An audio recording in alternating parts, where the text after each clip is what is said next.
Hi, this is a disclaimer that the episode you're about to hear is part of a 9-week examination of the Trans Allegory of Silo on Apple TV. If you haven't seen it yet and don't want to be spoiled, go watch it and come back after. But seriously, go watch it. It's amazing.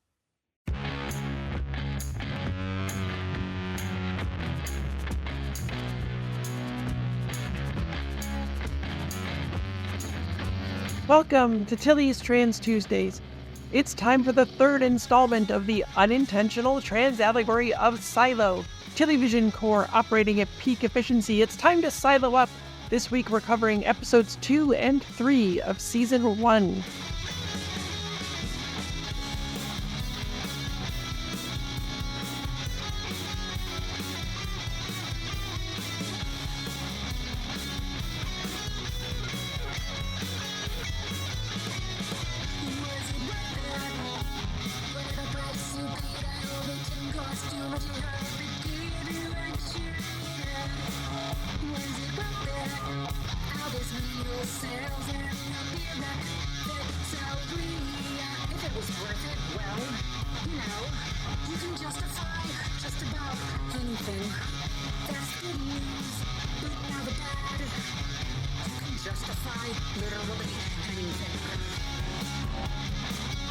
Hi, I'm Tilly Bridges, your host, and I'm joined by my writing partner, my best friend, my wife, our token cis representation, the scoundrel to my princess, Susan Bridges.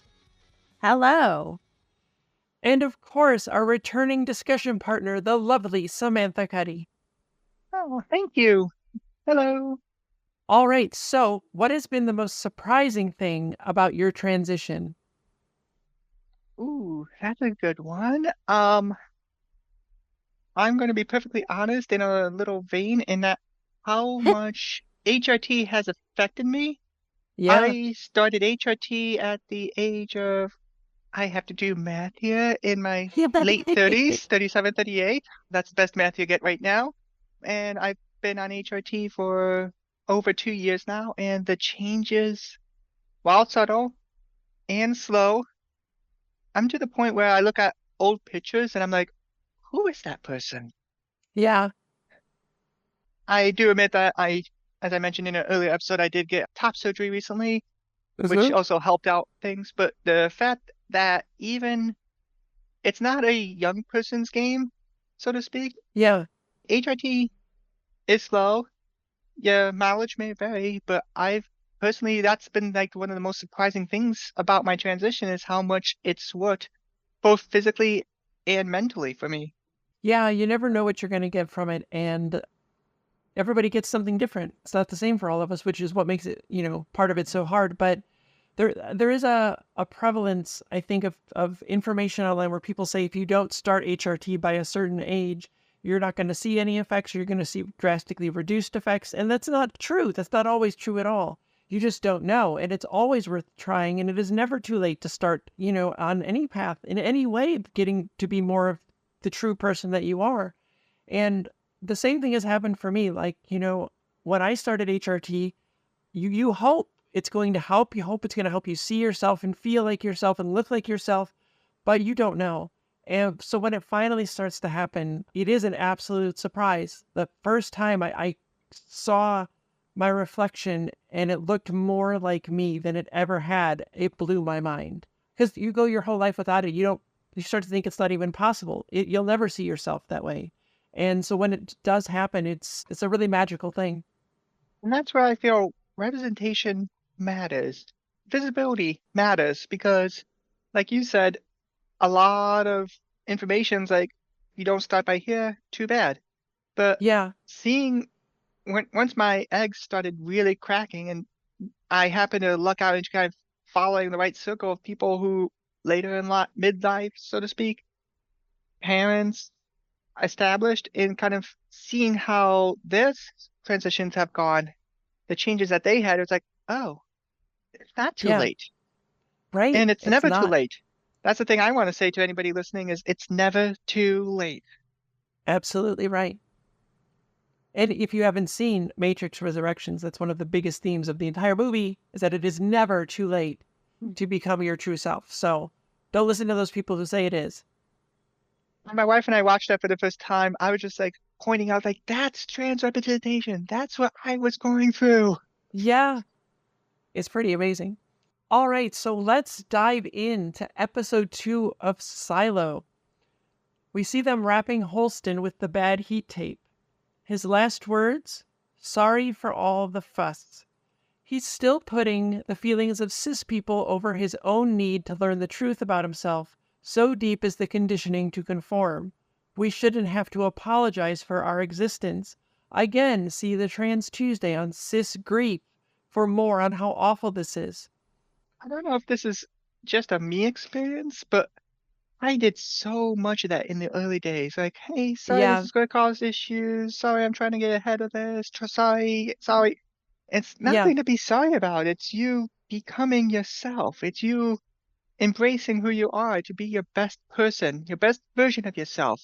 No longer yeah. trying to hide or operate, as I like to jokingly say sometimes, operate as a virtual machine on top of the operating system when you could just run as the operating system itself and not have to Yeah, strain yourself further. yeah. You're absolutely right. You're conditioned, I think, by society to see it as an imposition upon cis people that we want to be ourselves and not like them. And that means there's going to be some changes. And it's not an imposition. It's just human beings being human beings, right? It's that you should never have to apologize for yourself. And that's when the first time I watched this and saw that scene, I was like, ooh, this is so transy. I love it. Yeah. So while Holston's outside, he sees exactly what Allison saw. And he says they have to see.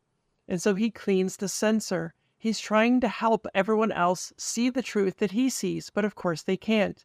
Inside the screens show the dead world outside, but Holston's shows life. But he can't see Allison's body. He takes his helmet off and then crawls to her, dies next to her. Marnes and Johns are worried riots will start over a sheriff being sent to clean. Someone in power, not playing by the rules, breaks their brains. They don't know what happened pre-rebellion or what caused the rebellion, but maybe it was someone being sent out to clean. So they need a new sheriff ASAP to maintain order. That's all they're concerned with. We see Walk is listening on her illicit radio. And you see right here in episode 2, communication is only for those in power. The sheriff and deputies have radios while the general public do not. And what do trans people need to self-actualize? Communication with our subconscious desires and the truth in our hearts. And again, I've written a whole lot on those very things in Begin Transmission, the Trans Allegories of the Matrix. Get a copy today, why don't you? So what helps trans people self-actualize? Communication with other trans people who've been through it before and show us we can do it too. We talked a little bit about this in the last episode. Visibility. Yeah, and if all communication is controlled or restricted by cis society, how much more difficult does all of that become? And boy, that's happening a lot of places. Sure is. A lot of bills. You can't talk about it. You can see what they're doing. Look at it. It's like we want to roll back up several decades Yep. to the point where we didn't have the internet. Yeah. Right? It's like you can't stop it now. Like it's No, and ridiculous. when you read some of the stories about what people back then would do to obtain transition healthcare, you realize even more you can't stop this. We've always been here. We will always be here. We've always Exactly been right. part of the human race. Yep. Because we're humans, that's just how it is. Mhm. Juliet says George was paranoid because their relationship wasn't sanctioned. Again, they had their bodily autonomy taken from them. They weren't allowed to openly be in a relationship of their own choosing. And taking our bodily autonomy back, even in small ways, can make you feel like you're going to get caught and outed. We learn here that suicide is a crime against the silo, which means your body is more important to them than you are as a person. Again, this society has no bodily autonomy. And this is totally how cis society treats trans people when you stop to think about it for a second. Ooh, why should we give kids beauty bloggers? They may want kids, or why do Yeah. we need to stop people from having mastectomies, or because we want to make sure they can preserve the fertility and all that stuff. Yep. Yep. And it's interesting that, like, I know they have mentioned, like, one queer relationship in this show, but obviously heteronormativity is the rule of the day. Yep. Even though they're like, well, see, we let these people have an LGBT relationship. Right. Means we must be cool with it. It just feels a little bit that way, doesn't it? Yeah. And also notice where that relationship takes place. It doesn't take place at the top of the silo, the top of the society chain. Right. It takes place down in the engineering level. They have to keep it hidden. But also, they don't matter. We don't care if those people don't reproduce. True. Therefore, it's probably fine. Yeah. Holston and Juliet, in flashback, go to see the site of George's death. He notices her watch is a relic, and she gets defensive and says it's legal. But this is him spotting something about her that lets him know she's not like the others. It's two trans people recognizing hints of transness in each other, even though they haven't yet realized it in themselves. And yes, this absolutely happens. I had a friend pre-transition I always felt a kinship with I couldn't explain, more than just like platonic love you would feel for a friend. We lost touch for a while, and when we reconnected, both of us had transitioned. I couldn't have told you she was trans back then, but I also couldn't have told you I was trans back then. But we both were, and you can see that spark that you have inside of others. Holston knows Juliet and George were seeing each other, but won't tell anyone. He's already more interested in truth than rules, so you see why he eventually came out. She takes him to the place George found. Juliet, what I'm about to show you is more illegal than any relic. I'm sure up top knows about it, but they don't seem to care. Holston, I'm from up top and I have no idea where we're going. This is showing you that even people at the top, people in power like the sheriff, have the truth hidden from them by those who are running things. All of us, including the cis-het white men with the most power in society, are fed the lie of gender assigned at birth. They go into a massive cavern with the digger that dug the silo and to George's little camp. She shows Holston the box of relics. George sold and traded them and was obsessed with the before times. He was searching for truth about himself and people like him. She finds the hard drive, a red-level relic and a threat to order in the silo. Juliet, I don't care about order in the silo. I want you to do your job. To her, George's truth is more important than the order the silo wants. Holston, maintaining order in the silo is my job. Again, he was an integral part of the power structure that kept flame keepers and trans people oppressed, even without realizing it. This comes up a lot in the Matrix Trans Allegory discussions, but briefly, the lie of the cisgender binary matrix that gender is immutable and based on external genitalia at birth was established by cis white men, and it keeps them in power and at the top of the social hierarchy. By buying into that lie, by never questioning it, you uphold the system that gives them the advantage and keeps trans people oppressed. You are a vital part of it. If you believe the lie and don't rock the boat, they stay at the top. If you realize that it's a lie, even if you agree with the gender you were assigned at birth, you are disrupting their power structure. Refusing to see it, to be aware of it, to fight it is exactly what they want and need you to do. One of the hardest things about coming out for me in some ways was I've lived my whole life in this role. I got into this state of my life and state of my career, state of my family. And now I'm about to potentially hit the reset button on everything in order to live my life. And for some, that is too hard of a button to push. The further you go down, because you've invested so much time, effort, energy into this. And it is a big deal to fundamentally change it, because till you to come out to somebody, tell them you're transgender, you don't know how they're going to react. Your friends, your family, your coworkers, your employer. Like me personally, I've been very lucky and privileged to have been accepted, but a lot of people are not. And we hear both sides of those stories, and it's very difficult to kind of navigate that in this society here. So you're basically, what this kind of goes down to is it's the fallacy of sunk cost of spending so much time in a role and having to break through that. Yeah, that's something that the Matrix films and even here Silo, again, we'll deal with later on. We will talk about the obligations of society and the ways society wants you to conform and the things you have that you have to risk just to be yourself. So there will be much more on that coming later. And the reward. And the rewards for conforming. For conform. Yeah, exactly right. We learn George is looking for a door at the end of the tunnel he saw in the blueprints. It's under the water, and that scares Juliet. If he has to go down there, she doesn't want to know until after. This is our first water appearance, and note that it terrifies Juliet. But she overcomes that fear just long enough due to seeing and knowing George and her curiosity about the truth, and goes down the rope. She dangles above the water and loses her light. The water, the dysphoria, is right there, and it's so big. And now, thanks to George, she's realized it's there, and it scares the crap out of her, and it's literally stealing the light. And she's left dangling above it, terrified of falling in. And this is the scene for me that resonated so much. When I think Yeah. about when I was starting to come out, when I was starting to put the pieces together, it's like hanging onto a rope over the unknown, which in this case in the show is the water. You don't know how deep the water is. You don't know you don't know if you can sink or swim. You don't know.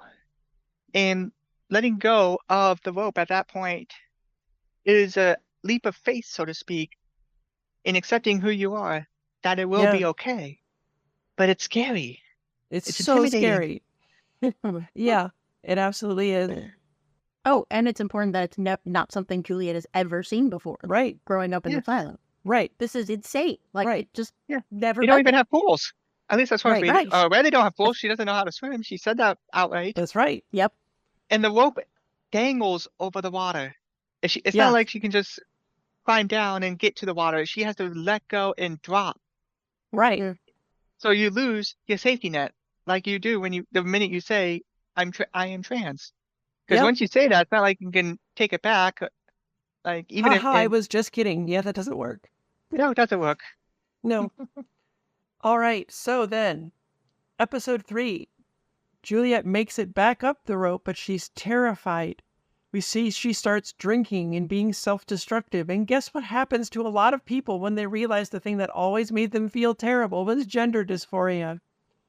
In here, we learn they need to shut down the generator to make a real fix. The system is broken and no Band-Aid will fix it. It needs an entire overhaul. And Juliet is the only one who can fix it, which sets up that she's the only one that can maybe fix their society. We learn later that Bernard's the one in charge of everything, and it's important to know that now when he says, "It doesn't matter what I want, I just run the numbers." The numbers that just so happen to confirm exactly what he wants. What a coincidence.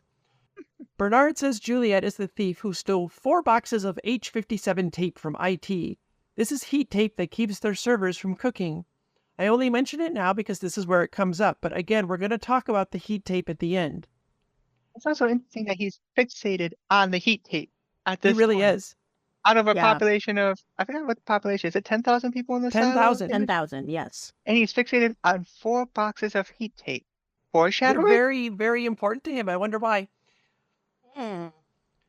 Bernard says, every hour the silo doesn't have a sheriff or a clear authority figure, the probability of disaster increases. He says citizens are arming themselves because they don't know who's going to protect them. But from what? Protect them from what, Bernard? Everyone's excited to see Mayor Johns in the mids. I came to remind you how important you are, this community and the way you love each other that holds the silo together. Oh, the lies! I mean, she may believe them. We often fool ourselves into believing the lies we're told. Because that's a lot easier than saying, wait, that's not true at all. It's control and oppression that keeps the system operating the way it does. Especially when you are part of that control and oppression, even if unknowingly. Johns goes to see Dr. Nichols, Juliet's father. He says the loss of her brother and mother was hard on her and she always had an interest in machines as a kid. Always figuring out how things work, how to fix them if they didn't. This is kind of what being trans is. In fact, see the Trans Tuesday on Searching for Meaning to understand how incredibly trans this is. We're always trying to figure out how things work, why the insides are different from the outsides, in an attempt to better understand ourselves. And it's not just me who had that odd love of blueprints and cutaways and diagrams. After that Trans Tuesday came out, so many other trans people told me they always had the same fascination too. It is officially a thing. Okay, so Juliet, about being on the rope. It's so hard to describe. It wasn't the darkness I was worried about. I just felt scared.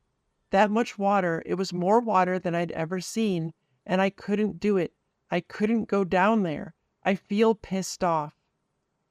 That's it. Hanging on the precipice, knowing what's down there, but not knowing what's on the other side. That's seeing and knowing your dysphoria, but being afraid to confront it or see what's on the other side of it. It's Neo out on the ledge in the first Matrix movie all over again. And this is where visibility matters. Yeah. To show you what can happen when you Right. come out. And this is why I love about our community is so many different ways people share the stories through books, Is it? through webcomics, through podcasts, because those are things that you could then share, link, point people to saying, this helps explain it. This helps Right. explain me beyond just words. Yeah, that was actually, not to get too far off topic here, but I had somebody tell me recently that Begin Transmission, my book on the Matrix Trans Allegories, gave them the words to explain how they were feeling to people in their lives when they had come out and they didn't know how to explain it. And they could point to passages in the book and say, this is what I'm going through. This is how I feel. And that was so cool. That meant the world to me. So it is always really important to not everyone can give back in the same ways, but we all have our own ways to contribute and help each other. And it's important that we do that. It is, because we build upon the works of everybody who came before us. Exactly. And we just continue building the road to make it easier for the next person, who makes it easier for the next person. Even if it's just as simple as being visible, answering questions, living the truth. Just being out. Even if you're not like super online or not going to pride parades, just being out as a trans person living your life is enough to inspire other people. So it's an amazing thing. Because there's still not a ton of representation. I know when you were talking about like, maybe I should make this Matrix thing into a book. Yeah. Then you were like, I think maybe I'm the only person who could do this. Like, because we've been working in LA, we've been working in Hollywood, we know the system here. And we know how screenwriting works. We understand structure. And I don't know. I mean, I'm not necessarily saying I'm the only person alive who could have, saw what I saw in those or here in Silo, but it is, I think, a fairly unique position that I am in as a trans person and a writer and a screenwriter who lives in LA and writes these sorts of things to be able to kind of see what's going on and try to explain it to other people so they can see it too. But we're getting way off topic now, so let's get back. It's okay. No, the discussion is what we're here for. But I also want to get back to Silo. Right. Okay, so Johns says she thought Holston would succeed her as mayor. This shows you that the system is self-perpetuating. Those with power are given more, those without are left without, until someone like Holston uses his power to uplift those without, like making Juliet sheriff. This is how systemic change begins, by uplifting the voices of the marginalized, letting them tell their own stories, giving them the power to effect change that will help everyone.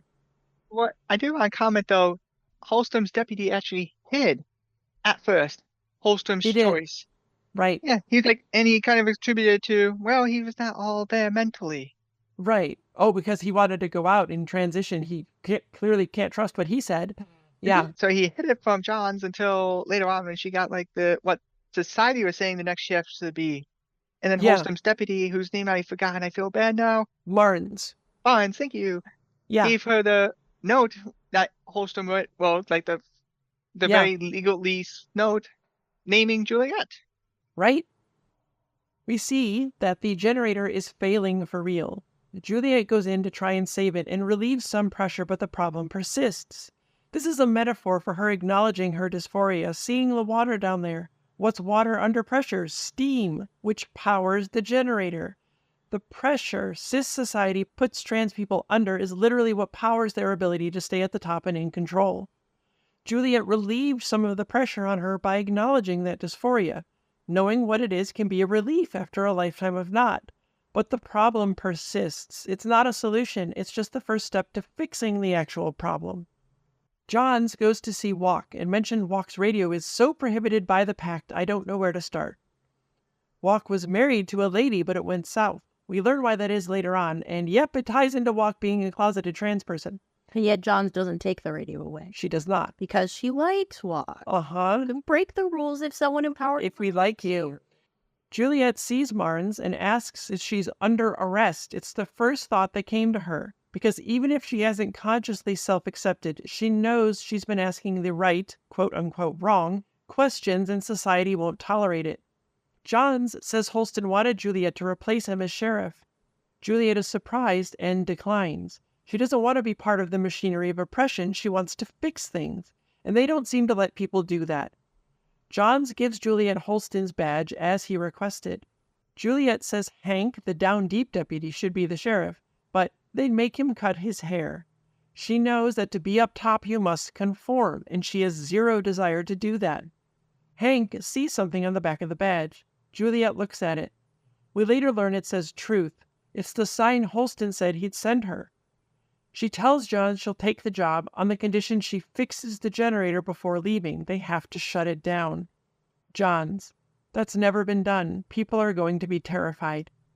Juliet: people are going to be terrified when the rotor shatters and we're living off the backup in darkness forever.